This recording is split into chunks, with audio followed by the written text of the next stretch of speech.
Assalamualaikum warahmatullahi wabarakatuh.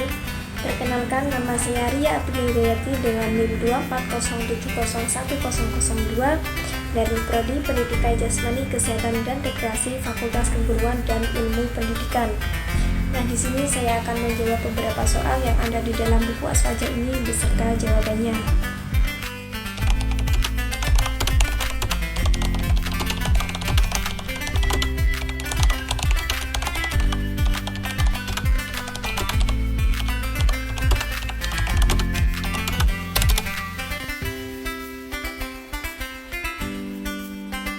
Nah, untuk soal yang pertama adalah jelaskan usul al-khamsah Mu'tazilah dan kelemahannya.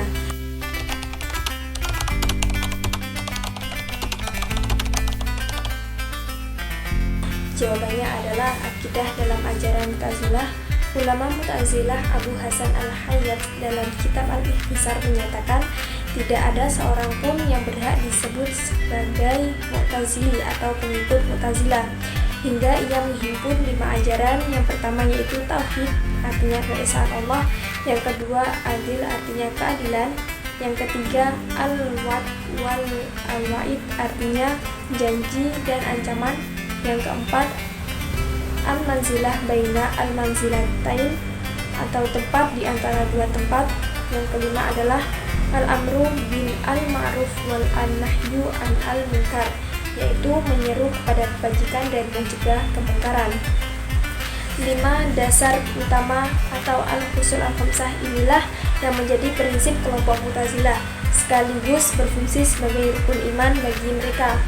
Orang yang meyakini kelima prinsip tersebut menurut pendapat kelompok ini dikatakan sebagai orang pengikut Mu'tazilah sejati. Menurut Mu'tazilah, orang yang tidak sependapat dengan mereka dalam masalah tauhid dikategorikan sebagai orang musyrik, sedang orang yang tidak sependapat dengan mereka dalam masalah sifat-sifat Allah dianggap sebagai musyabbih, yang artinya orang yang menyerupakan Allah dengan makhluk. Sedangkan orang yang tidak sependapat dalam masalah al-wa'du wal al-wa'id dianggap sebagai orang Murji'ah. Nah, berikut penjelasan beberapa akidah dan ajaran Mu'tazilah yang meliputi al-usul al-khamsah serta posisi dan status akal. Nah, yang pertama yaitu Tauhid. Menurut Mu'tazilah di sini adalah penafian terhadap sifat ma'ani Allah, yaitu kudrah, iradah, ilmu, hayat, sama, basar, dan kalam. Bukan menafikan seluruh sifat Allah seperti nafsiyah dan salbiyah. Sifat ma'ani adalah sifat yang wujudnya nyata, artinya seandainya hijab pasti hati seseorang hamba dibuka oleh Allah, niscaya ia dapat melihat sifat itu.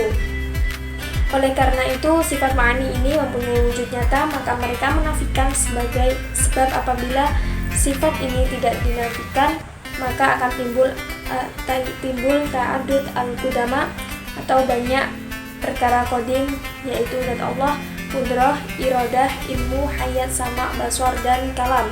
Menurut mereka, apabila orang Nasrani bisa kafir sebab meyakini 3 kodim, Allah, Isa, dan Maryam, maka orang yang meyakini wujudnya sifat ma'ani lebih kafir daripada mereka. Sebab wujudnya sifat ma'ani sebab menetapkan perkara kodim yang lebih banyak. Untuk menghindari hal ini, mereka menafikan sifat. Ada juga sekte mereka yang menetapkan sifat, akan tetapi dengan pemahaman bahwa sifat adalah esensi dari zat, sehingga tidak menimbulkan ta'adud al-qudama. Menurut Ahlussunnah wal Jamaah, sifat Allah bukanlah eksistensi dari zatnya, sebagaimana pemahaman Mu'tazilah, sebab begitu banyak dalil yang menjelaskan Allah mempunyai sifat dan sebab zat dan sifat adalah hal yang berbeda. Sifat juga bukan pula selain zat dalam terpisah dari zat sebagaimana keyakinan orang-orang Nasrani, sebab begitu banyak dalil yang menjelaskan kekafiran orang Nasrani. Yang kedua adalah prinsip adil. Dalam pandangan Mu'tazilah, Allah tidak menyukai kerusakan, tidak menciptakan perbuatan hamba al-ibad, namun mereka melakukan apa yang mereka perintahkan dan meninggalkan apa yang mereka larang sendiri berdasarkan kudrah, yang artinya berkehendak yang diberikan Allah pada mereka. Allah menurut mereka hanya memerintahkan sesuatu yang tidak kehendak dan hanya melarang sesuatu yang Dia benci. Allah mengendalikan setiap kebaikan yang diperintahkannya dan terbebas dari sebuah keburukan yang dilarangnya. Yang ketiga adalah prinsip al-wa'id atau janji dan ancaman. Mu'tazilah berkeyakinan bahwa janji dan ancaman akan datang. Janji Allah untuk memberikan pahala pasti terjadi. Demikian pula sebaliknya, ancaman Allah untuk memberikan siksa juga bakal akan terjadi. Sebagaimana janji Allah untuk menerima taubat nasuha juga akan terjadi. Orang yang berbuat dosa besar tidak akan diampuni kecuali dengan bertaubat, sebagaimana orang yang berbuat kebaikan bakal mendapatkan pahala. Nah, yang keempat adalah prinsip al-manzilah baina al-manzilatin atau tempat di antara dua tempat.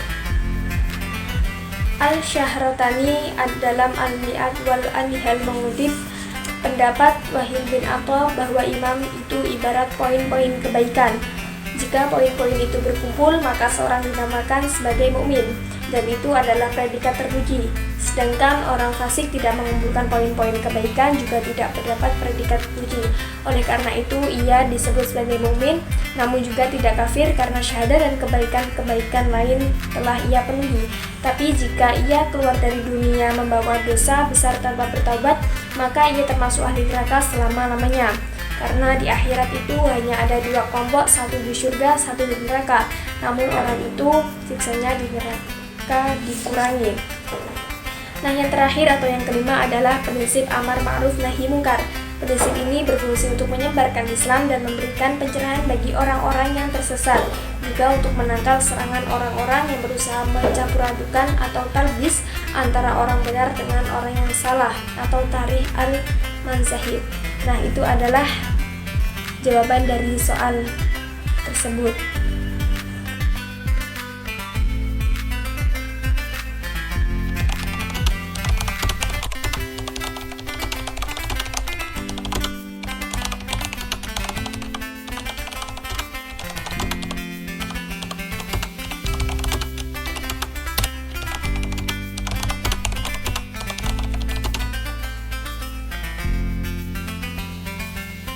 Untuk soal yang kedua adalah jelaskan perbedaan konsep tahwidz wahabi dan tahwidz aswaja.